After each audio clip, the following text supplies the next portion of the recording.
Hello and welcome to the Munce Report this week as we catch up on all the latest stable news and look ahead to the weekend's racing action. Trainer Chris Munce joins us hot off the heels of an impressive winner in Northern Woods at Ipswich on Wednesday, which continues your long association with former trainer Danny Kreutzer. Tell us a little bit about that backstory, mate. Yeah, well, I've known Danny for quite some time. He was a sort of young trainer. Him and his brother had a couple of horses back in the day when I was up here riding as an apprentice and just about out of my time. And they had a really nice gallop called Midnight Safari that managed to win a few races for them and went on to run in a Wheatwood. And yeah, it's just been an association. Danny sort of went his different ways away from the racing game, the training game, and went into another business and quite successfully. But he's now got a couple of horses that he races, and he's also been a new addition to our owners as well with a couple of yearlings, investment in a couple of yearlings this season. So it's really good to be able to get a winner for Danny. He's a lovely guy, and he's lucky enough to have a horse like Northern Woods that can gallop pretty well, I think. Yeah, it was a good win too, wasn't it? At start number 2 for the stable, and I guess he seems a horse that's got a bit of scope to progress through his grades, do you think? I think so. I think he'll get out over a trip too. I mean, he doesn't look it. He's not your classic staying build of a horse, but he's a pretty laid back character. And what he does have, he actually does have a good turn of foot out over a trip. So, you know, we'll just let him work his way through his grades without getting to any great expectations at this point of proceedings. But certainly it was good to see him win his maiden the way that he did yesterday. He certainly put him to the sword well and truly before the corner. Yeah, well, Danny and family and friends are on course to celebrate the win, and that win importantly keeps you in third on the Queensland Trainers Premiership. So the form continues and keeps you right in the mix there in the hunt on the Premiership. Let's get into the preview. All roads lead to the Sunshine Coast this weekend for Friday night's meeting as well as Sunday meeting. On Friday night, you've got the one runner in the shape of Goliath, who's interestingly, she's Skate to Paris's half sister. She makes her debut for the stable. She's a 3-year-old filly by Spill the Beans who was bred by the Watkins family, and she trialled impressively at Deagon recently. Yeah, she sure did. I mean, that was her second trial. She had a jump out before that and ran a very, very good second. And so she's a nice filly. She's still a little bit immature. Still a bit of developing to do, but as we know, skate never came good until she was sort of 4 or 5-year-old anyway. So I'm not overly concerned about that, but she's fit and educated and well enough to go to the races tomorrow night. And it's a big field, so it's going to be pretty daunting for her, a big field of 20 runners. So hopefully that she doesn't get stage fright and she can just get a nice run in behind the speed. And she's a pretty tough character like a big sister, so I'm sure she'll give everybody a good run for their money.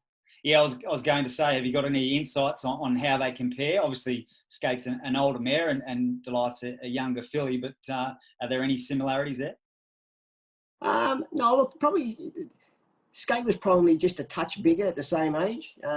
But having said that, I mean, this filly's got the same attributes. She's very tough, as I said, and she's a pretty wiry filly like Skate to Paris. So that's good characters to take a racing spirit to the races with.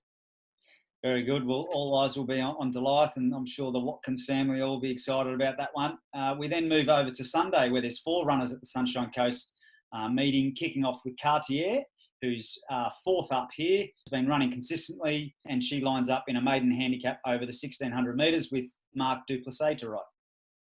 Yeah, well, this mare, she was down to run yesterday, but I just thought when the early morning rating came out as a soft 7 and the track had quite a bit of rain, we hadn't had her on the wet before, so I said to the owners that, you know, we know that she likes Caloundra. She raced well their last start, and hopefully between now and then the track will dry out a little bit more. So I preferred to take her to Caloundra on the Sunday, given the track was going to be wet yesterday. But she's improving all the time, this mare. She's very tough.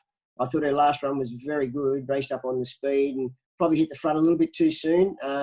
But overall, I couldn't have been disappointed with the way she raced. It was certainly a much improved effort.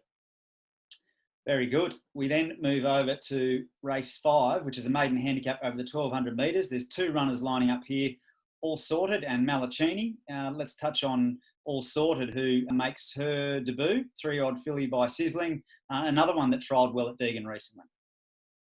Yeah, well, she's a half sister to Royal Sheen, and she's by Sizzling, obviously, but she's an improving filly. she's similar, I suppose, in a way that she's been a little while getting to the races because she lacks that little bit of strength. But you know, we know what that breed are like. They need a little bit of time. And this filly trialled up very good the other day at Deagon. She'll go to the races on Sunday, and whether she's mentally ready or not to handle race pressure, I'm not too sure. But certainly, ability-wise, if she races to her trials in the way she's been working, she'll be very competitive. Okay, and the other run in the race is Malachini, who's first emergency, but as you mentioned, is a big field. But drawn barrier 16, and an interesting jockey inclusion here in Manu Potgeiter. I hope I pronounced that correctly. Tell us a little bit about Manu and how the riders come about here. Yeah, so Manu's he's apprenticed to Brian Smith at Eagle Farm, and he's a very hard-working young fella. He's been relentlessly knocking on the door and coming in, riding work, and I haven't had that many horses I've been able to put him on, but I thought this was a good opportunity to give him a ride. He's a good horseman, very good judge, and you know, I just thought it was the right opportunity to give him a ride in this race. And Malachini, he'll have the addition of blinkers on, and he's certainly a horse. I don't know what happened the other day, his last start. He looked like he was going to fall at the 600, so whether he tripped up or what happened, I'm not sure. But he still battled away and didn't shirk his task. So this horse is definitely an improver. Obviously, the barrier is a bit awkward, and whether we run him or not from that draw, I'll have to have a good assessment of the form. But he does have other options available to him if he doesn't go around Sunday. Okay, very good. And then the final runner for the weekend is Outback Gladiator, who lines up in a Class 1 plate. Barrier 9 for Larry Cassidy. Yeah, well, he's had a little while between runs, this guy. I thought his first run, he just left him a little bit flat for some reason. I'm not sure, but he was just, it took a long while to get over the run, but he's back on track now, and I'm very happy with this horse. So we'll just assess the field and look at the form before we commit to going. But he's a type of horse, he likes to find his feet.